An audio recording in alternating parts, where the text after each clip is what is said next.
வணக்கம். இன்றைய முக்கிய செய்திகள். தமிழகத்தில் நாளை கனமழை பெய்யக்கூடும் என வானிலை ஆய்வு மையம் தெரிவித்துள்ளது. நாளை சென்னை, செங்கல்பட்டு, திருவள்ளூர், காஞ்சிபுரம் மாவட்டங்களில் கன முதல் மிக கனமழை வரை பெய்யக்கூடும் என சென்னை வானிலை ஆய்வு மையம் தெரிவித்துள்ளது.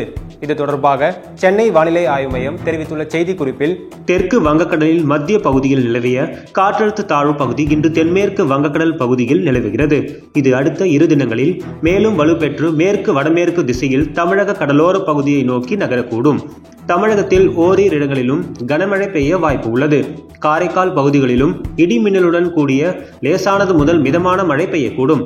சென்னை, செங்கல்பட்டு, திருவள்ளூர், காஞ்சிபுரம், விழுப்புரம், கடலூர் மாவட்டங்களில் ஓரிரு இடங்களிலும் மற்றும் புதுவையில் கனமழை பெய்ய வாய்ப்பு உள்ளது. 19ஆம் தேதி தமிழகத்தில் ஒரு சில இடங்களிலும் புதுவை மற்றும் காரைக்கால் பகுதிகளிலும் இடி மின்னலுடன் கூடிய லேசானது முதல் மிதமான மழை பெய்யக்கூடும். சென்னை, செங்கல்பட்டு, திருவள்ளூர் மற்றும் காஞ்சிபுரம் மாவட்டங்களில் ஓரிரு இடங்களிலும் கனமழை பெய்ய வாய்ப்பு உள்ளது.